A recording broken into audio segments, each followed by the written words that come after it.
Existe um jargão muito recorrente na nossa sociedade que fala que política e religião não se misturam. A política geralmente é bastante tratada no nosso país como um ambiente bastante contaminado e completamente corrompido. E nesse sentido, a religião, ao se adentrar nesse terreno da política, acabaria então por se contaminar nesse processo. Apesar disso, dessa perspectiva que se encontra bastante presente no senso comum, na consciência coletiva, nós temos visto um movimento diferente através de uma alavancada nesses últimos anos no nosso país, desses setores religiosos, sobretudo cristãos, adentrando na política de maneira institucional. Atualmente, quando a gente para pensar na frente parlamentar evangélica, que é representada por deputados e senadores cristãos, sejam eles católicos ou evangélicos, ela é composta por cerca de 219 deputados no Congresso Nacional e também por um número de 23 senadores, 26, melhor dizendo. E esse é um número bastante expressivo, sobretudo quando a gente para pensar que no Congresso Nacional nós temos um número total de 503 deputados e no Senado cerca de 81 senadores. E isso evidencia também um movimento contrário a essa perspectiva que está presente nesse discurso aí do senso comum. Porque o que a gente tem visto é justamente esses setores religiosos cada vez mais se aproximando e disputando da política institucional para trazer e influenciar determinadas pautas e interesses.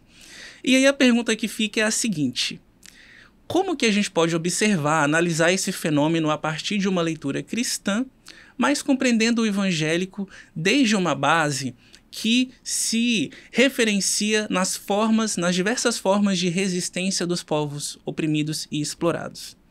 Bom, esse é o tema que a gente vai tratar nesse segundo episódio de Ada. Eu sou o Roju, sou um homem negro não retinto, cisgênero, o meu cabelo tá um crespo cacheado, de cor castanho escuro, tamanho curto para o médio, eu uso um óculos de grau em formato redondo, tenho uma barba curta, tô vestindo uma blusa preta com uma estampa colorida do David Bowie, tô aqui dentro de um estúdio de gravação e hoje eu tô acompanhado da minha querida amiga e pastora Thalita Rocha, que foi convidada justamente para poder conversar sobre esse tema com a gente. Mas antes da gente falar sobre esse tema especificamente, eu vou passar a bola para a Thalita para ela poder se apresentar para vocês que estão assistindo a gente. Então, Thalita, é um prazer poder te receber, eu fico muito feliz com a sua participação aqui nesse espaço. Seja muito bem-vinda, fique à vontade. Obrigada, Roju. Roju, querido amigo e parceiro de vida e de luta. E é uma alegria para mim estar aqui. Eu sou Thalita, sou uma mulher parda, de cabelos médios, castanho escuro, cacheado, com um pouco de luzes, talvez, se alguém conseguir forçar o olho para ver, ainda consegue. Eu costumo usar óculos, agora eu estou sem, agora que eu me lembrei, olhando aqui de longe, eu não estou conseguindo enxergar muito bem. Mas, enfim, acho que é isso, né? Altura média e não sou nem magra nem gorda. É isso, eu acho que é a primeira vez que eu faço uma audiodescrição. E fala um pouco da sua trajetória, do que você faz de trabalho social, político, religioso também, para as pessoas conhecerem um pouco. Então, de formação, eu sou graduada em música e eu sempre trabalhei com projeto social, né, nessa área. E aí sempre dei aula para crianças e adolescentes em situação de vulnerabilidade social e esse sempre foi o meu trabalho. Eu também quase me formei em serviço social. No final da faculdade eu larguei tudo e fui fazer música. E aí minha vida foi sendo construída assim, de projeto social em projeto social. Mas antes eu tinha um olhar mais, vamos dizer assim, assistencialista, né? Vindo da realidade da igreja, de tudo que eu aprendia, né?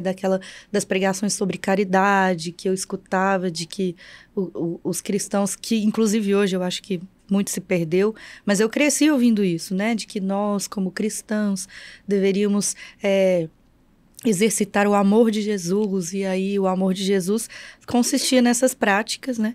Mas apesar de que as práticas também vinham com um olhar evangelístico, mas eu sempre cresci, assim, de projeto social em projeto social. E aí, quando eu fui amadurecendo, decidindo, né, fazendo minhas escolhas profissionais, antes de fazer escolhas profissionais, eu fui missionária, né, me associei, entrei para a Jocum, que é uma organização missionária, que se chama, que a sigla significa Jovens com uma Missão. E aí fui missionária por muito tempo, com povos indígenas, no norte do Brasil, e aí servi como voluntária, como obreira, e enfim, aí minha vida foi se construindo assim, até que um belo dia eu me desvinculei da igreja, saí da igreja, né? Comecei a perceber algumas coisas que não me agradavam e que eu entendi que eu não concordava por começar a ter um conhecimento político mais aprofundado, né? E aí, depois disso, eu tomei um caminho bem diferente, assim, desse assistencialismo. E aí eu comecei a estudar, eu comecei a me envolver com a luta política, né? Mas assim, antes, sem a presença da espiritualidade, da religiosidade. Fiquei por praticamente 8 anos fora da igreja, e tentando, assim, me associar a movimentos de militância, mas não me encaixava muito bem também. E aí até que eu comecei a aprofundar mais os conhecimentos e comecei a entender que onde eu estava tentando militar eram movimentos, assim, muito rasos e que não se aprofundavam as questões que queimavam no meu coração, né? Que eram as questões das injustiças sociais mesmo, lá na base, né? De ver uma mãe preta no morro, na favela, que tem que trabalhar e deixa seu filho meio que abandonado à mercê, né?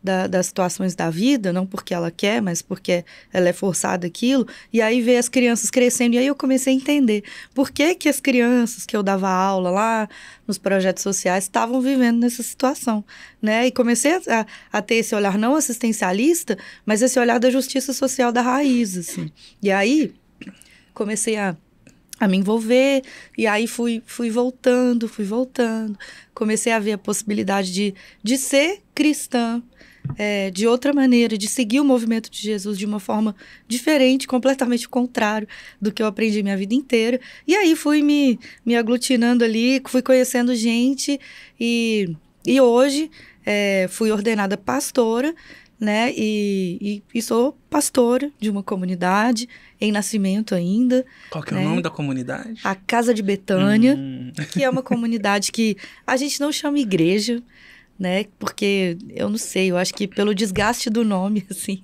apesar da gente querer ser igreja na definição do que foi o movimento de Jesus como igreja, a gente meio que rejeita essa nomenclatura de igreja justamente para não assustar algumas pessoas, porque tem gente que está, assim, extremamente esgotado e extremamente machucado, né, por essa igreja, e a gente quer ser um espaço que respira, respira, que se abraça e que canta junto, que ora junto, que come junto, que conta piada, que fala de Jesus e do movimento dele, de justiça social, de amor, né, de esse movimento de renúncia dos nossos egoísmos, da nossa própria vida, e esse abraço da vida coletiva. E aí a gente tá nessa construção dessa comunidade que não chama igreja, mas é uma comunidade que procura seguir o movimento de Jesus.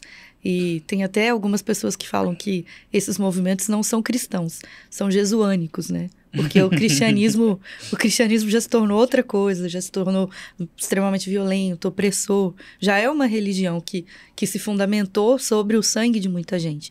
Então, eu tendo a gostar dessa definição, assim, de que nós somos um movimento jesuânico, que segue a Jesus de Nazaré, aquele que nasceu lá naquele povoado pequenininho, pobre, né, da mãe Maria, a menina também muito pobre e que aceitou entrar nesse movimento, que provavelmente foi a que começou esse movimento de Jesus, e Jesus só continuou porque ele aprendeu com ela, e aí eu tendo a gostar muito dessa definição. E aí é isso, hoje eu trabalho no Centro de Estudos Bíblicos, que é um centro ecumênico, onde a gente faz leitura popular da Bíblia, que é a leitura a partir dos oprimidos, do olhar dos oprimidos e não dos opressores. Nunca do olhar do império, né? Nunca do olhar por exemplo, de Salomão, mas das mulheres que foram oprimidas pelo Império de Salomão, né? Então, é isso. Eu trabalho hoje com o CBMG e estamos aí desenvolvendo esse trabalho. A gente está tentando fazer parcerias e tentando crescer, né, de uma maneira orgânica, porque é preciso, né, fazer esse trabalho de base, porque os outros estão fazendo, né? A outra direita está chegando aonde a gente não chega. Mas eu acho que é isso.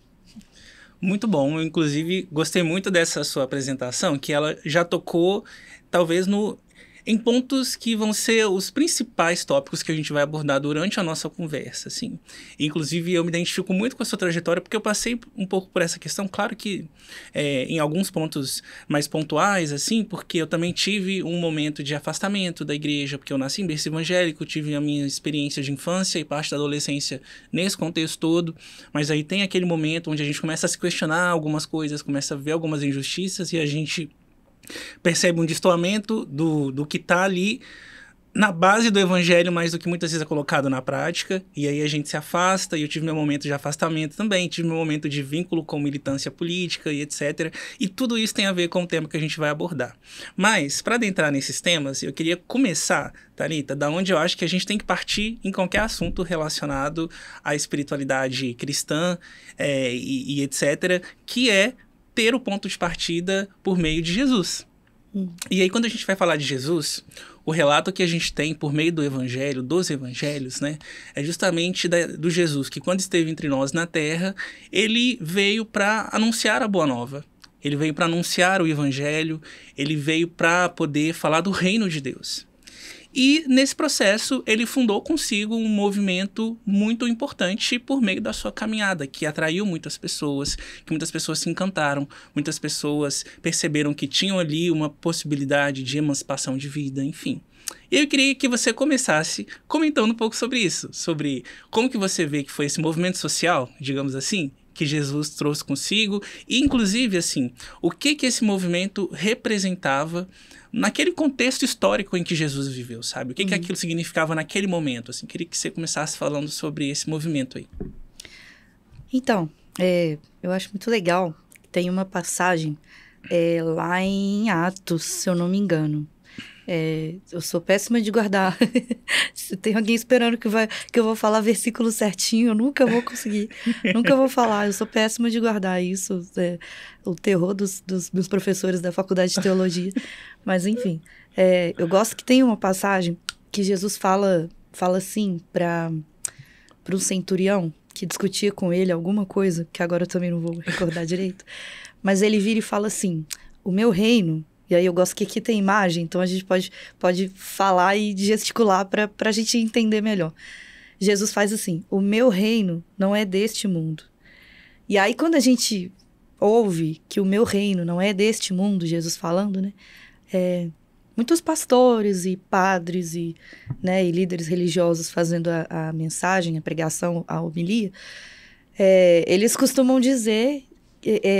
espiritualizando, né? O meu reino não é deste mundo, então a gente tem que buscar aquele mundo que vem depois da morte, né? Onde a gente tem que viver uma vida santa e casta e perfeita e enfrentar o mal o que é o pecado e o mal também hoje em dia tem nome, né? O mal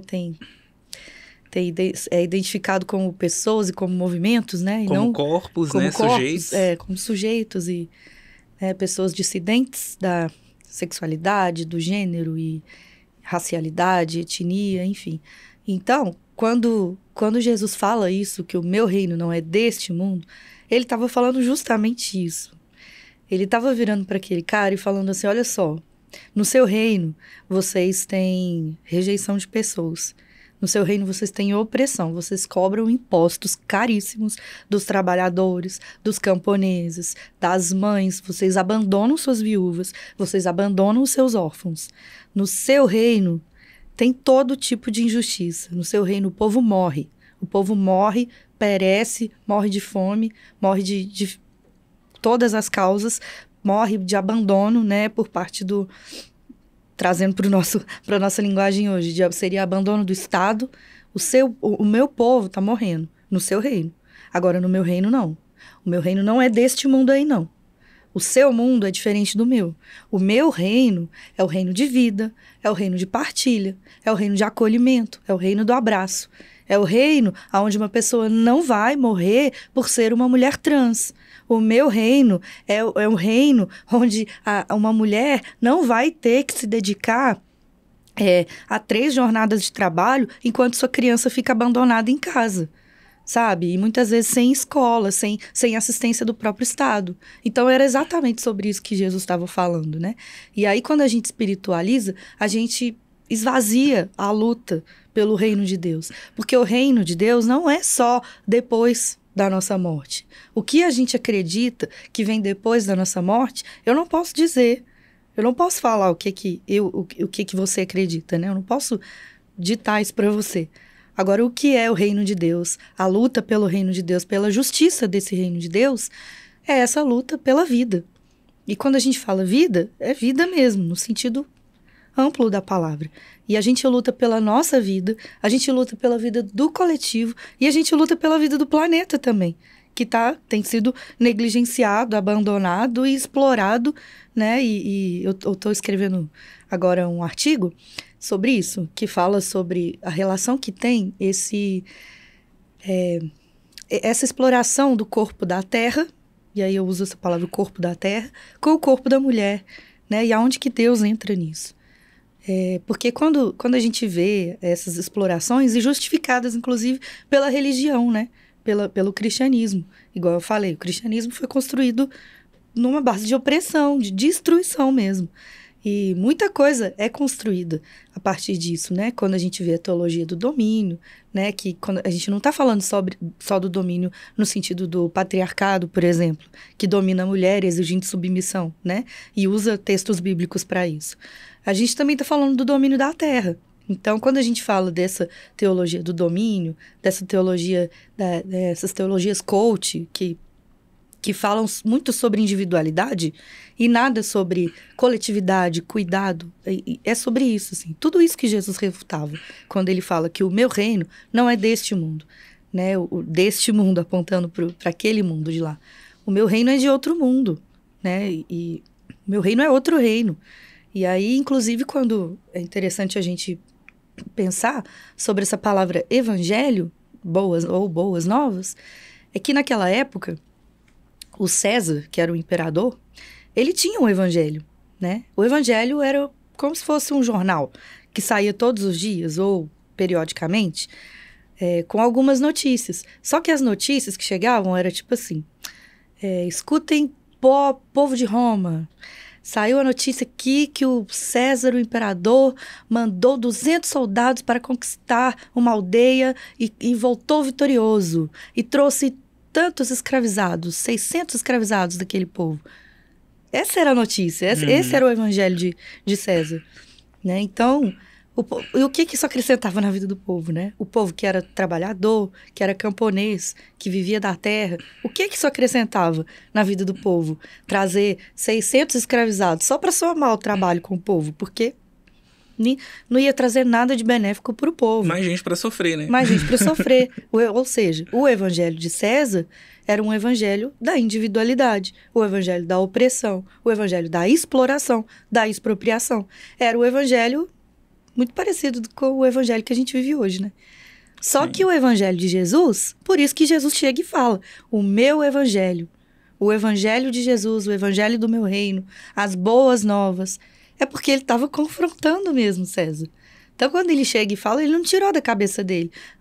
De que eu vou chamar minha mensagem? Eu acho que vou chamar evangelho. Palavra bonita? Não foi isso, né? Jesus chega e fala, Roma tem o seu evangelho, mas o nosso movimento tem um outro evangelho. A gente tem o nosso evangelho. E o nosso evangelho é boas novas. E o que é boas novas? Né, o evangelho para o povo. E não do império. O evangelho do povo mesmo. E que partia muitas vezes do próprio povo. É o evangelho da salvação, da libertação. Né? Um evangelho libertador. E o que fala? Se você está com fome, a partir de agora você não vai estar mais com fome. Porque aqui a gente partilha. A gente não acumula.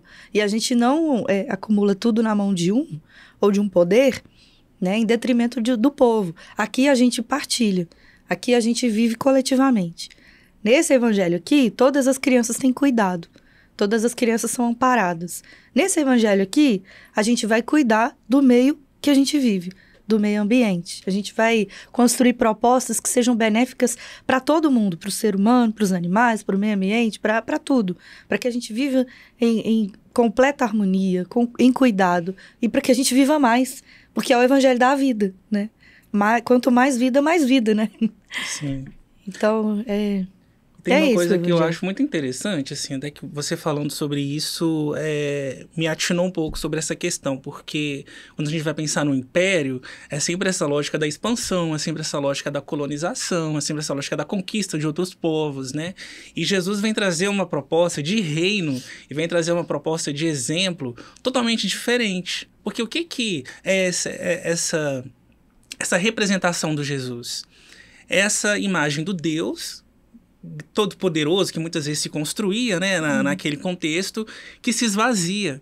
Ele se apequena, ele deixa de ser o grande, o transcendental, e ele se torna um ser humano acessível para todas as pessoas, que caminha junto com a multidão, e é justamente aquele que vai dizer que o reino do céu é o reino dos pequeninos. E o que ele está falando, né, quando ele está falando sobre esses pequeninos? Ele está falando daquelas pessoas que muitas vezes não são enxergadas, assim. De tão pequenas que elas são consideradas na sociedade, elas não conseguem ser percebidas e não conseguem ser reconhecidas, né, legitimadas, estão em situação de subcategorização. Então, quando ele fala, né, alimentar os que têm fome, alimentar os que têm sede, cuidar dos órfãos, cuidar das viúvas, visitar os cativos, né? São aquelas pessoas marginalizadas naquela época, né? Então aquilo tinha um peso naquele contexto, porque eram as pessoas que eram mais colocadas à margem. Mas quando a gente vai pensar nesse evangelho de quem está à margem hoje, né? E que lição que esse Jesus coloca pra gente sobre quem está sendo tão esquecido e tão violentado, que a gente precisa prestar atenção nesse povo, né? E aí, puxando um pouco esse gancho, eu queria falar um pouco sobre essa questão, falando sobre esse movimento, falando sobre o que é esse legado de Jesus, falar um pouco sobre igreja, mas não igreja pensando na sociedade moderna, capitalista e tudo, que a gente tem de referência hoje, mas pensar em igreja enquanto talvez uma coisa mais ampla, enquanto concepção. Uhum. E aí, você até entrou numa questão que eu acho que vai ser muito interessante de desdobrar, né? Com essa questão de que o termo está desgastado e que aí você tem até uma referência diferente para sua comunidade e tudo. Mas quando a gente está falando sobre igreja nessa concepção, né, da comunidade de Jesus, você acredita, na sua opinião, que a igreja ela deve ser entendida como um movimento político ou como uma militância social? E se sim, quais seriam os termos, quais critérios que essa militância social, que esse movimento político, eles deveriam ser colocados dentro da sociedade? Então, apesar das más línguas, ou boas também, enfim, apesar de várias línguas andarem por aí falando, né, que alguns movimentos, assim, que andam como a gente, né, como a gente se propõe a caminhar, são igrejas que se dizem militantes de esquerda e de não sei o que lá mais, enfim. Eu não acho que a igreja tem que ser definida por um campo político. Sinceramente, eu não acredito nisso. Eu acredito que a igreja tem que seguir os passos de Jesus, não é? É o que se espera de um espaço onde se diz, né? Tanto se fala de Jesus. Então, eu lembro muito da passagem, e eu gosto de falar de Bíblia, porque, né, eu sou crente, então eu falo de Bíblia. E aí eu lembro muito da passagem tão conhecida e tão pregada de Mateus 25, né? Quando Jesus fala dos pequeninos, nessa narrativa, né, ele usa os pequeninos que não foram visitados, que não foram alimentados, que não foram acolhidos, né? E aqueles que fala para os que não acolheram e para os que acolheram. Ou seja, quem vive uma vida pautada, baseada no amor de Jesus, é o que Jesus estava falando. Quem vive uma vida pautada, baseada e seguindo esses ensinamentos que eu estou dando, que o maior de todos é amar o próximo como a ti mesmo, né? E Então, quem segue esse mandamento, eu acho que está para além do espectro político, né? Apesar de que cada um de nós, como indivíduos, temos as nossas próprias convicções políticas, né? Uhum. E tá tudo bem. E tá tudo certo, é isso mesmo. E eu acho que como igreja, sim, a gente tem que se posicionar. A gente não deve se autodenominar, se ter na nossa nomenclatura um nome de partido, de esquerda, de não sei o quê. Mas eu acho que a nossa atuação, ela parte muito desse caminhar com os oprimidos, né? Então, caminhar com quem está sofrendo, caminhar com quem precisa, caminhar com quem está sendo oprimido por um poder que é alusivo ao império daquela época, né? Que é um poder político muito forte e que é um poder político que se apropria, inclusive, da nossa espiritualidade, né? Então, eu acho que a proposta de Jesus é essa, é caminhar com os oprimidos. E, às vezes, caminhando com os oprimidos, a gente vai precisar gritar, a gente vai precisar se manifestar, a gente vai precisar militar. Então, eu acho que é isso, talvez não como instituição. Esta instituição está desse lado do espectro, né, político, com esse partido, ou seja o que for. Não, talvez não assim, mas como consciência, né? Porque Jesus nos chama a essa consciência da coletividade, da luta coletiva por um mundo melhor, por um reino de justiça, que é esse reino que ele propõe, né? Então, é o nosso papel, com certeza, estar junto com os movimentos que gritam por isso, que muitas vezes nem tem essa proposta, né? Que nem parte dessa proposta que foi de Jesus, né? Muitas vezes estão partindo de outras propostas. Mas a gente tem sim que se juntar, porque a luta é a mesma. Jesus não diferenciou, né? Olha, se a pessoa estiver lutando pelos oprimidos, mas ela não for evangélica, então é melhor que você não se associe a ela. Jesus nunca falou isso. Então, eu acho que é o papel sim da igreja, como igreja, a gente está presente nos âmbitos da sociedade e dando a nossa cara a tapa e cobrando dos poderes, né? E fazendo tudo isso que para mim já é revolucionário, já é uma revolução, né? Em certo sentido. Sim. Porque a gente parte de uma religião que oprime. E aí tem um grupo dissidente que vai bater, né? Que vai bater de frente. Isso Sim. É revolucionário. E eu acho, inclusive, porque assim, às vezes a gente que a gente viveu, né? Dois lados, assim, tipo... o lado militante, social e também esse lado religioso. Então, a gente acaba tendo um pouco dessa influência mútua e dúbia, assim, né, desses dois campos. Mas eu acho que, às vezes, para quem está no campo, para quem viveu apenas a linguagem e a experiência religiosa a vida inteira, que eu acredito que é a realidade da maior parte da população brasileira, assim, não consegue entender o quanto que existe esse lado político de contestação, de indignação, de mobilização ali dentro da nossa espiritualidade, da nossa religiosidade. E aí quando a gente fala, não, a gente precisa ter essa militância presente dentro da nossa atuação religiosa também, deve causar esse susto do tipo, não, isso é uma infiltração e tudo. Mas talvez o que mais se aproxima dentro dessa linguagem religiosa é uma coisa que está presente na própria Bíblia e que está presente no contexto espiritual, de uma certa forma, que é a voz profética. Porque a voz profética é justamente a tradução disso que a gente está dizendo. Porque os profetas, o que eles faziam? Eles tinham uma voz de protesto. Eles identificavam os problemas daquele contexto em que eles estavam inseridos e a voz deles era aquela voz de denúncia, de avisar ou... né, trazer ali o prenúncio de algo ruim que poderia acontecer, de algo que poderia afetar as pessoas mais vulneráveis, algo que ia contra o que seria o alerta que Deus estava trazendo para aquele povo. Assim. Então era uma voz de protesto, uma voz de indignação e era uma forma de militância naquele período para aquela vocação que aquela pessoa tinha. Né? Então eu acho que a gente também recuperar essa voz profética, que aí eu não vou trabalhar tanto com essa visão mística que muitas vezes a gente tem dentro da nossa perspectiva de profecia. Que é aquela coisa, não, a pessoa que, né, quase um vidente. Entregou uma palavra, uma revelação. Tá trazendo uma revelação que vai acontecer daquele jeito. Tipo, não é necessariamente assim. A gente está trazendo aqui uma voz política que traz ali uma denúncia de algo muito grave que afeta não apenas aquelas pessoas que têm aquela fé religiosa, mas o conjunto da sociedade. E aquela denúncia é justamente para apontar caminhos que podem ser traçados, assim. E são caminhos que também vão estar de acordo com aquilo que nós temos como perspectiva do evangelho, desse evangelho de justiça, desse evangelho de amor, assim. Então, acho que recuperar essa tradição da profecia é a gente recuperar o que é a tradição da militância na religião, na espiritualidade cristã, né? Assim, na fé cristã. Você concorda com isso? Eu concordo demais, porque eu costumo dizer que o que impulsiona a minha militância como indivíduo, né, como indivídua, o que impulsiona a minha militância como uma pessoa, né, fora do meu grupo religioso, vamos dizer assim, é a minha fé.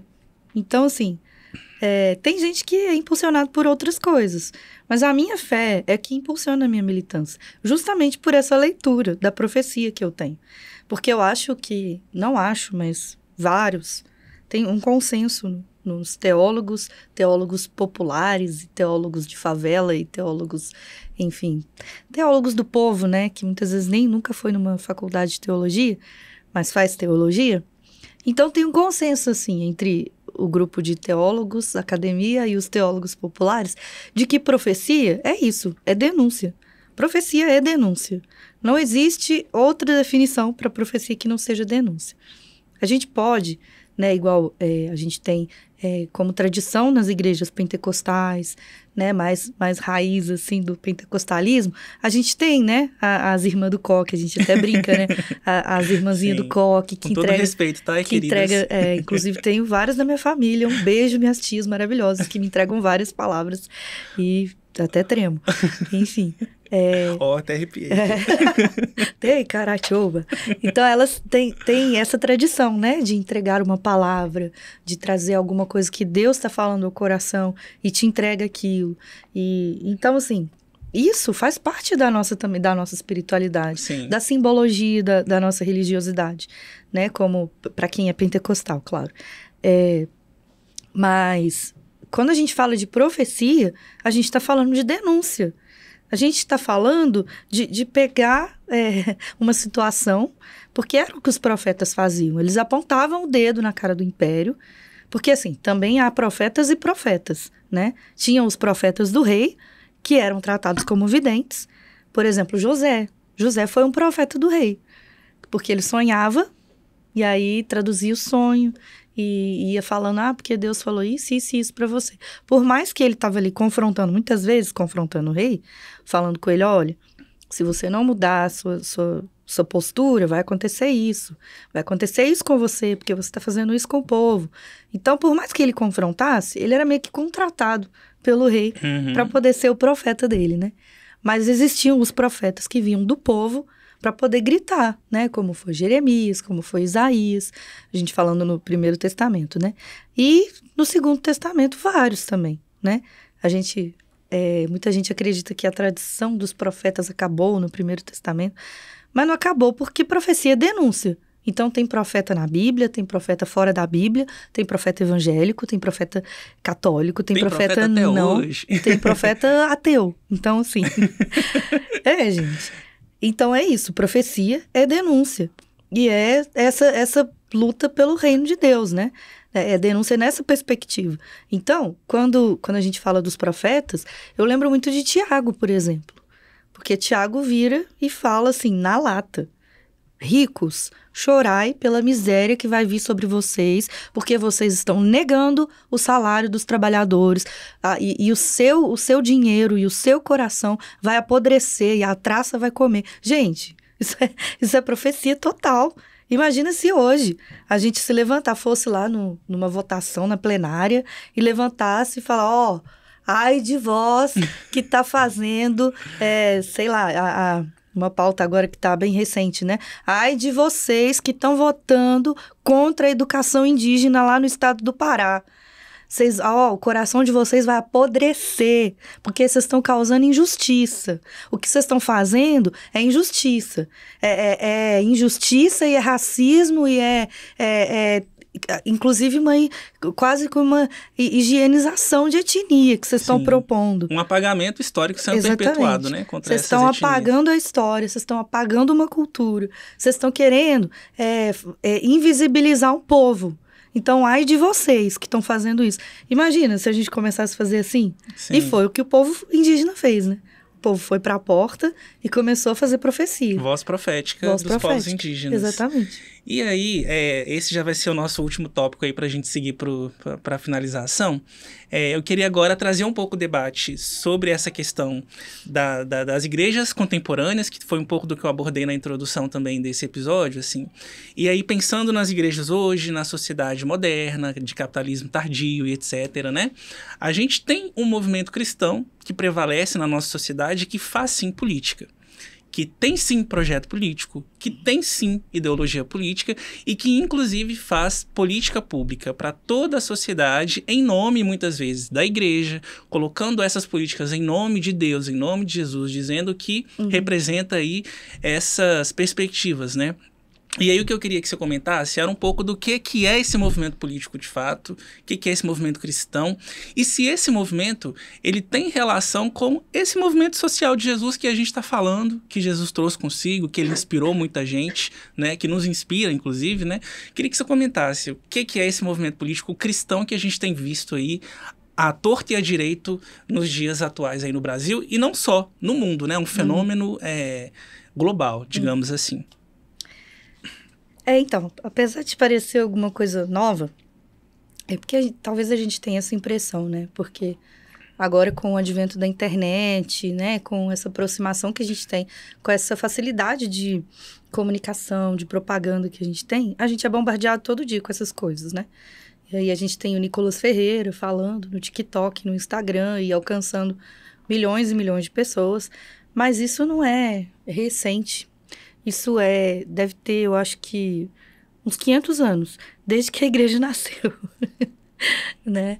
Talvez até mais, porque 500 anos a gente está fazendo de reforma protestante, né? Uhum. Então, antes da reforma, a gente tinha uma igreja só, né? Vamos dizer assim. Então, eu acho que isso não é recente. Essa aproximação da igreja com o Estado e essa apropriação da igreja, do Estado pela igreja, né? Para fazer política pública, para fazer política moral, essa moralização do Estado, né, onde a política adentra com uma pauta, né, e começa a se apropriar mesmo do Estado e a querer legislar com a Bíblia, por exemplo, né? Por exemplo, nas pautas feministas, quando a gente fala do corpo da mulher, do direito de escolha, quando a gente fala do direito do aborto legal, dos casos que são previstos por lei, né, que a gente já tem aqui no Brasil, a gente está todos os dias em ameaça, né, com esses direitos conquistados. E aí a gente vê criança de 10 anos internado no hospital com a informação vazada e a criança sendo, de novo, violentada depois de ter sofrido uma violência do estupro, né, estupro de vulnerável, e ela sendo violentada de novo. Por quê?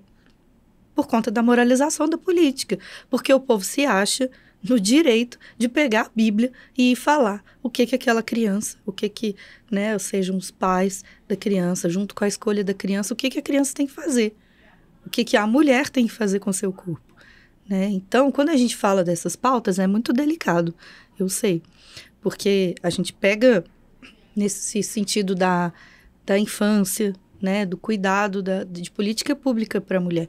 Mas, pasmem, mas o que eu tenho estudado hoje sobre isso, porque eu estudo a teologia aplicada ao feminismo, ao mulherismo, né, e então eu olho muito eu tenho muito acesso a estudos sobre política pública para essas áreas, né. Então, assim, quando a gente não tem política pública, quando a gente não tem um governo que faz política pública para cuidar de criança, para cuidar de mulher, né, para cuidar dessas demandas, não tem educação, não tem segurança, a gente não tem. Então, quando falta, tem uma lacuna gigante. E aí, por isso, a moralização da política chega com toda a força. Porque se a gente tiver política pública de cuidado, se a gente está cuidando das crianças, se a gente está cuidando da maternidade, se a gente está cuidando da mulher, se a gente está cuidando da segurança pública, que vai cuidar ali de novo da mulher e da criança, né? Se a gente está cuidando da educação, a gente não precisa preocupar, né? Então, como tem uma lacuna muito grande, porque em 13 anos de governo que a gente diz de esquerda no Brasil, não conseguiu suprir essa lacuna. Muito pelo contrário, continuou crescendo a lacuna. Retrocedeu, né? Inclusive, em vários aspectos. Exatamente, né? Retrocedeu em vários aspectos. A gente tem hoje, né, principalmente lá no Rio de Janeiro, a guerra às drogas. E o que é a guerra às drogas? É a polícia subir no morro, armada até os dentes e matar criança preta. Isso, o que é isso? A gente está num governo que se diz de esquerda. Então, assim, a gente quer tratar da moralização da política, e agora fazendo uma crítica ao nosso lado, né? A gente quer reclamar que a política, que os evangélicos, que os católicos conservadores se apropriaram das políticas, mas a gente não faz a crítica ao governo que está deixando essa lacuna, sabe? O Estado está deixando de cuidar. Então, se não tem cuidado, vai aparecer outras propostas. Se não tem proposta desse lado, outras propostas surgirão. Não existe vácuo na política, né? Exatamente. Isso, inclusive, é uma coisa que eu falo muito, assim, porque é uma coisa que eu não consigo conceber frente ao que a gente tem de potência e subversão no próprio relato bíblico, no que é o evangelho, que a gente tem potência para muita coisa, mas a gente tem muita potência subversiva ali, relatada nas entrelinhas, mas também explicitamente. E aí eu não consigo conceber essa ideia de que, fundamentalmente, o texto bíblico e a espiritualidade cristã é algo conservador e reacionário. Uhum. Então, uma coisa que eu costumo falar muito quando eu estou conversando com as pessoas ou nos espaços que eu estou trazendo alguma reflexão sobre isso, é que não existe um cristianismo essencialmente conservador ou reacionário. Existe um cristianismo em disputa. O que acontece é que, historicamente, nós temos aí o aparato do Estado, que inclusive instrumentaliza a fé, sendo dominado por setores que são elitistas, por setores que são colonizadores, imperialistas. No nosso caso do Brasil, que são setores completamente reféns e subordinados ao que é o capital internacional, então ao que é as elites de outros países. Então eles nem estão preocupados com qualquer perspectiva de autonomia e libertação do nosso povo brasileiro, mas prefere que a gente seja escravo do que é o mercado internacional. Então, assim, esse setor, assim, essa classe, ela veio trazendo significados por meio dessa instrumentalização da fé historicamente, e eles têm dinheiro, eles têm recursos, eles têm a máquina ao seu favor. Agora, nós sempre tivemos não apenas uma dificuldade, como uma ausência, muitas vezes, de trazer uma disputa em contrapartida. E não uma disputa só para poder trazer um ponto diferente, mas uma disputa de resgatar o que está ali no Evangelho. Não é inventar a roda, não é dizer, olha, estamos criando uma leitura nova. Não, a gente está dizendo aqui, ó, isso aqui é uma interpretação presente, legítima do que está no Evangelho, que tem fundamento teológico, inclusive. Então, isso está ali e a gente está resgatando porque isso foi apagado por interesses políticos, por interesses econômicos dessas elites que têm qual interesse? Dominar, castrar, né? Fazer com que o povo seja passivo às injustiças. O nosso interesse é o interesse muito voltado ao que o povo no Êxodo tinha, de libertação, de encontrar uma terra prometida que pudesse fazer com que eles vivessem uma vida de liberdade, uma vida com tranquilidade, uma vida de felicidade.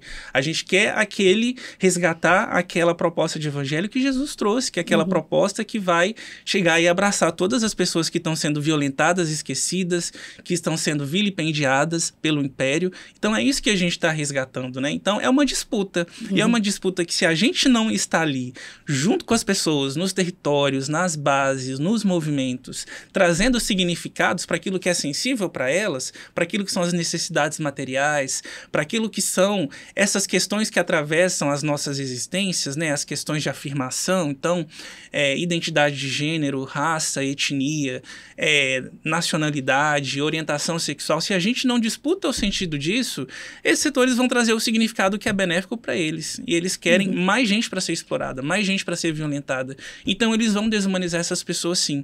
Então não é sobre um cristianismo essencialmente conservador, mas é um cristianismo que foi historicamente sequestrado por essa narrativa e a gente não deu conta de disputar isso. Eu acho que é uma questão de disputa que tá sempre em aberto, mas que a gente vem perdendo esse espaço, infelizmente, por gerações e gerações, né, Thalita? Com certeza. Quando você fala, Roju, eu fico lembrando de duas coisas. Eu conheço o caso de 2 escritores norte-americanos. Um escreveu um livro que até hoje é usado para demonizar pessoas homoafetivas, né?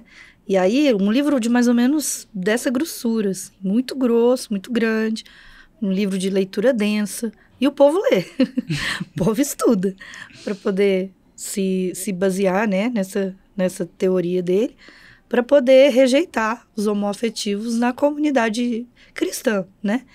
E aí, e tem um outro, era um casal, eles escreviam sobre essa questão da pureza nos relacionamentos, e aí eles começaram com aquele movimento de corte, né, e que chegou no Brasil, e enfim, se alastrou, e que, inclusive, para as mulheres que têm a minha idade, sabem que isso foi extremamente castrador, e para a cabeça da gente era assim, uma coisa terrível.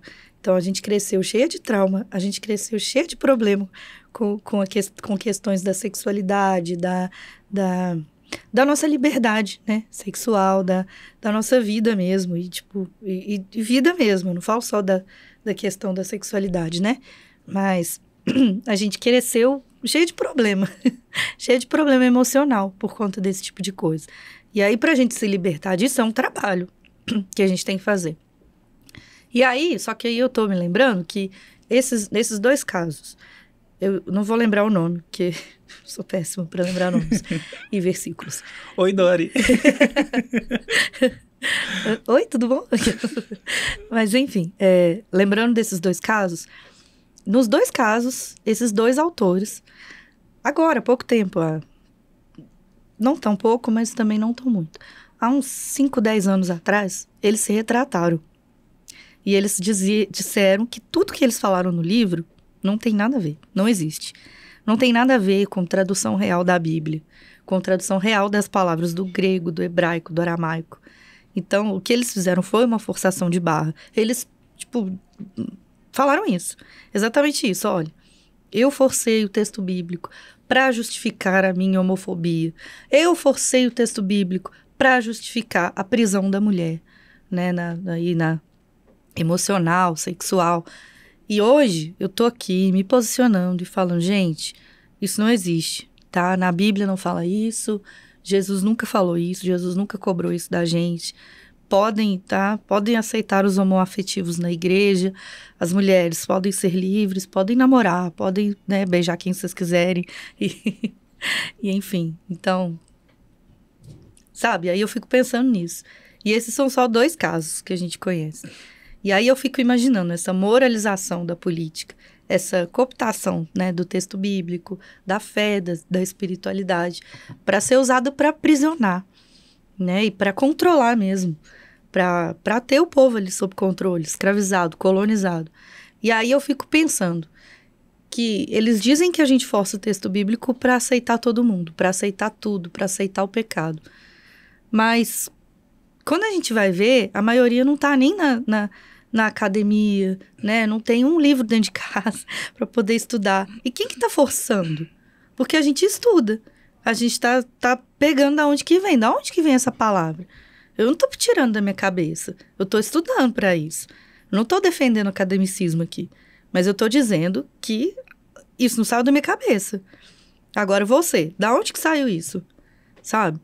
E aí o cara usa isso com esse associado ao pânico moral, né? Que a gente vê muito hoje em dia. E aí começa a cooptar a cabeça e o coração das pessoas, do povo, pelo medo de ir pro inferno, de, sei lá, ser condenado pelo pecado, de morrer na pobreza, porque a prosperidade está associada às leis da pureza. Então, gente, isso é terrível. Recortando versículos muitas vezes mal traduzidos. Exatamente. Ou descontextualizados. Exatamente. Com palavras que não existem, né? Por exemplo, hoje na NVI a gente tem falando que, gente, eu agi, porque isso pra mim é uma palhaçada. cara vira para mim e fala, tá escrito aqui na Bíblia que os homossexuais não entrarão no reino de Deus, nem afeminados, nem passivos. Gente, isso não existia naquela época. São palavras que... Pelo amor de Deus, anacronismo total. Homossexual é uma palavra do século XIX. Exatamente. Tipo, não é que não existiam, tipo, homossexuais, mas... não existia essa definição. Essa concepção que a gente tem de o que é orientação sexual na modernidade, assim, né? O que é essa relação afetiva, tipo... Isso não estava colocado ali como uma questão. E aí eu fico pensando, imagina, Paulo chega para a comunidade e fala, ó, passivas, deixa eu falar para vocês, aqui não pode não. Então, assim, é muito complicado, gente, não tem como, sabe? E aí vão dizer que a gente está forçando o texto bíblico, a gente não está forçando o texto bíblico. E aí eu concordo muito com você quando você fala da disputa, né?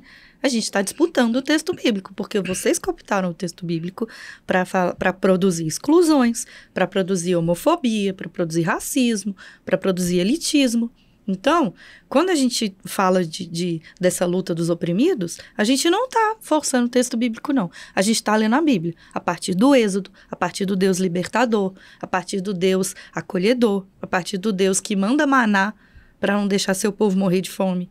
Então, eu acho que é isso, é basicamente isso. Existe sim um projeto político que coopta a Bíblia, o texto bíblico, a religiosidade, a espiritualidade, mas, pera lá, não é só isso que existe, não. E aí o que me enche de esperança é ver esses movimentos que a gente faz, né, que eu acredito que está cheio no nosso país, sim, de movimentos dissidentes, né, e que vai ali vivendo essa vida de resistência, de luta, esse movimento que procura a vida de Jesus na nossa vida, né? Então, inclusive, se alguém estiver assistindo a gente, for de uma cidade pequena que estiver aí vivendo um movimento de luta, de resistência, grita a gente, vamos... Entra em contato. Porque a gente quer dar visibilidade. Exatamente. Assim, quer dizer, nós existimos e não só visibilidade, mas caminhar junto, caminhar junto. Viver junto, resistir junto. Então... Eu acho isso muito bonito, assim. E eu vou contar, assim, meu coração dói muito toda vez que eu tô trocando ideia com alguém, assim, às vezes numa mesinha de bar, às vezes num restaurante, a pessoa fala, não, porque o que eu vejo aparecer é essa interpretação aqui, assim, assado e tudo. E eu fico pensando, gente, não é porque isso é mais difundido, porque é o hegemônico hoje na religião cristã, que primeiro é o correto e que é a única interpretação possível, absoluta. A gente não lida com essas interpretações absolutas, assim, quando a gente está falando em áreas das humanidades. E a teologia hoje é uma área que compõe essas ciências das humanidades. A gente não trabalha com interpretações absolutas, né? E com a Bíblia, que é um livro muito complexo, muito denso, com vários gêneros textuais, e que muitos textos entram em contradição entre si, aí que a gente não pode ser absoluto mesmo, assim. Então, não é porque a gente vê muitas interpretações sendo difundidas por muitas gerações que elas estão necessariamente corretas. Elas podem e em muitas situações estão equivocadas, muitas situações são traduções que traem o próprio texto bíblico, né?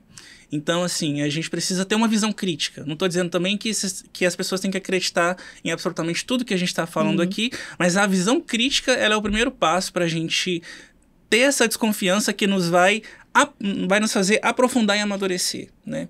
E aí eu acho que é muito importante aí essa caminhada e a gente fazer essa disputa que ela é fundamental, assim. E nesse sentido eu quero agradecer a Thalita por ter topado conversar.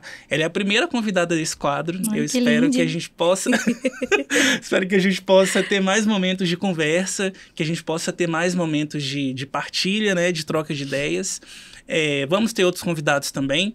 Peço a você que está acompanhando, que ainda não se inscreveu no canal Roju Soares, se inscreve, compartilha esse vídeo com as pessoas que você sabe que vão se sentir tocadas, que precisam de ouvir uma palavra, um abraço como esse, tá? E vou passar a palavra final para a Thalita, para ela fazer suas considerações finais, divulgar suas redes sociais também, deixar alguma palavra final aí para vocês. Fique à vontade, minha querida. Gente, eu só tenho a agradecer, porque o Roju é um amigo querido, que eu admiro demais o trabalho que faz, né, e a gente trabalha muito junto também, então por trás das câmeras a gente realmente é irmão, é parceiro, né, então eu agradeço muito, assim, e E aí eu não tenho muito o que falar, não. Não sei se eu tenho divulgação de rede social para fazer, porque a minha é tão apagadinha. Mas enfim, segue a gente lá no Instagram, o CBMG, que a gente tem feito um trabalho mais participativo, comunitário, coletivo. Então segue a gente lá, vem acompanhar a gente. A gente também tem muito curso online, onde a gente se encontra, a gente disponibiliza bolsa. Então, quem quiser também tá junto com a gente fazendo essa leitura popular da Bíblia, essa leitura dos oprimidos. E é só procurar a gente, né? Vem fazer essa leitura com a gente, porque é o ponto de partida, né? Para a gente poder começar a pensar a nossa fé e a nossa militância. E segue também a Casa de Betânia. A gente está começando agora o nosso trabalhinho lá. Trabalhinho no diminutivo, porque é pequenininho, né? Não porque desmerecendo. Mas segue a gente é uma faíscazinha que está aí nesse movimento de Jesus. Então, a gente está começando o nosso trabalho. Segue a gente, dá apoio lá, né? Ora por nós. E enfim, E se quiser me seguir também, não tem muita coisa para oferecer na minha página pessoal, mas é Thalita, com TH, Rocha, _ Oli. E aí, pode me seguir lá também, que eu vou receber com carinho. Só não vou oferecer muita coisa. Então é isso, gente. Agradeço demais todo mundo que assistiu esse vídeo até aqui. Um beijo grande para vocês. E logo mais a gente se encontra. Tela de anexos. Alinhado à esquerda na parte superior da tela, o título Anexos. Ficha técnica, roteiro, apresentação, edição e legendas, Roju Soares. Filmagem, 09 Estúdios. Capa de vídeo, Léo Spies. Trilha sonora, Wolf Moon, Unicorn Heads.